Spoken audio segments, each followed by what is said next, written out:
साथियों नमस्कार, मेरा नाम है हेमंत और आप देख रहे हैं हेमंत सोनी ऑफिशियल। साथियों बात हो रही है डीबीटी की।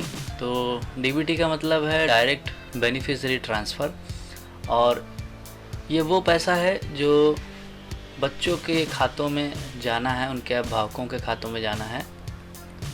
इसके लिए सत्र 2021-22 में नवीन नामांकित बच्चों को प्रेरणा पोर्टल पर चढ़ाया जाना है। उनकी इन्फॉर्मेशन डालनी है प्रेरणा पोर्टल पर। उसके बाद उन्हें वेरीफाई करने के लिए प्रेरणा पोर्टल का भी इस्तेमाल कर सकते हैं, और साथ ही साथ उनकी पूरी इन्फॉर्मेशन भरने के लिए प्रेरणा डीबीटी ऐप का इस्तेमाल किया जाना है। तो फर्स्ट स्टेप, आपको सारे बच्चों का डेटा प्रेरणा यूपी पोर्टल पर चढ़ाना है। देन उसके बाद आप अप्रूव करने के लिए ऐप का भी इस्तेमाल कर सकते हैं, और साथ ही साथ बैंक डिटेल अपलोड करने के लिए आप ऐप का इस्तेमाल करेंगे। ऐप का नाम है प्रेरणा डीबीटी।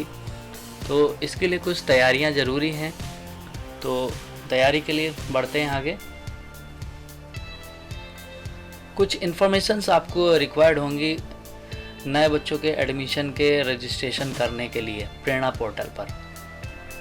पहली है एसआर नंबर।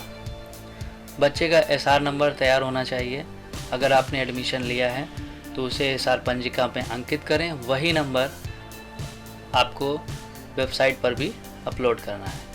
देन उसका नाम पता होना चाहिए, एडमिशन डेट मालूम होनी चाहिए, कब उसका एडमिशन हुआ, डेट ऑफ बर्थ मालूम होनी चाहिए कि उसकी डेट ऑफ बर्थ क्या है। अगर नहीं है पता तो आप जब आपका एडमिशन की डेट हो उस डेट से 6 साल पीछे करके आप उसका एडमिशन कर सकते हैं, और बाद में उसे अभिभावक द्वारा आधार में शुद्ध कर लिया जाएगा। पांचवी चीज़ है, आपको गार्जियन का मोबाइल नंबर पता होना चाहिए। छठी है, फादर्स नेम मालूम होना चाहिए। सेवन्थ है, मदर्स नेम पता होना चाहिए। आठवां है, राशन कार्ड का टाइप क्या है उनका, एपीएल है या बीपीएल है। नवा है कि उनकी कैटेगरी क्या है, ओबीसी हैं, एससी हैं, एसटी हैं, जनरल हैं। और 10वां पॉइंट CWSN, इसका मतलब होता है कि वह शारीरिक रूप से विकलांग तो नहीं है बच्चा। तो ये सभी जो 10 इम्पॉर्टेंट इन्फॉर्मेशंस हैं ये आपको मालूम होनी चाहिए। इसके बाद ही आप प्रेरणा पोर्टल पर एंट्रीज कर पाएंगे नए एडमिशन को करने के लिए। तो आइए आपको ले चलते हैं पैनल पर कि कैसे उन्हें चढ़ाना है।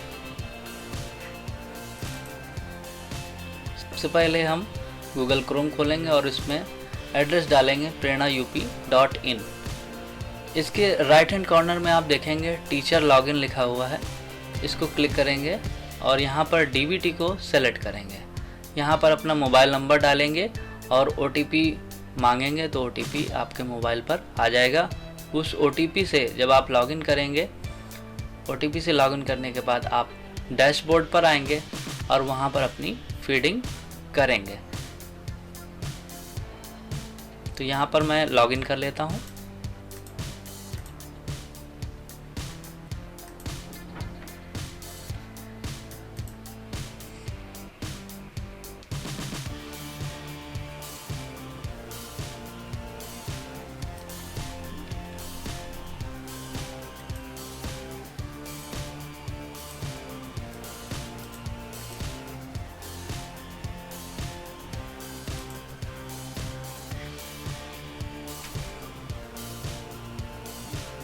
जैसे ही आप प्रेरणा पोर्टल पर लॉगिन करते हैं तो आपको यहाँ पर लेफ्ट हैंड कॉर्नर पर डैशबोर्ड दिखाई देगा। उसके नीचे है डायरेक्ट बेनिफिशियरी ट्रांसफ़र एनालिटिक्स। उसके बाद है विद्यालय स्तरीय उपभोग प्रमाण पत्र और न्यू स्टूडेंट रजिस्ट्रेशन। यहाँ पर आप नए स्टूडेंट का रजिस्ट्रेशन कर सकते हैं। ऊपर से चौथा नंबर है, इसको आप क्लिक करेंगे, वैसे ही वो आपका लिखाएगा स्टूडेंट का रजिस्ट्रेशन का। इसमें कुछ इन्फॉर्मेशन दी हुई है कि आप पुराने बच्चों को डिलीट नहीं कर सकते हैं। तो यहाँ पर आकर के हम सीधे सीधे कक्षा सेलेक्ट कर लेंगे।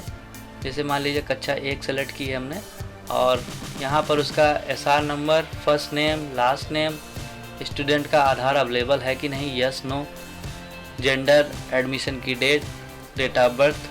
अगर उसका कोई भाई या बहन पढ़ रहा है तो यस कर देंगे। Father's name, mother's name, father का आधार अवेलेबल है तो यहाँ लिख देंगे, टिक कर देंगे इसको। मदर्स नेम अवेलेबल है तो यस कर देंगे। मदर का आधार अगर अवेलेबल है तो यहाँ टिक कर देंगे। इसके बाद धर्म सेलेक्ट करेंगे हम और APL BPL कैटेगरी उसकी और CWSN लिख करके प्रोसीड कर देंगे। आइए हम एक फॉर्म आपको भर के दिखाते हैं।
तो ये थी इन्फॉर्मेशन कि DBT को प्रेरणा पोर्टल पर कैसे क्रियान्वित करेंगे। सबसे पहले बच्चों का रजिस्ट्रेशन कैसे करेंगे प्रेरणा पोर्टल पर, उसकी पूरी जानकारी नेक्स्ट वीडियो में हम बात करेंगे कि उन्हें बैंक इन्फॉर्मेशन के माध्यम से कैसे वेरीफाई किया जाना है और उनकी बैंक इन्फॉर्मेशन भरी जाएगी।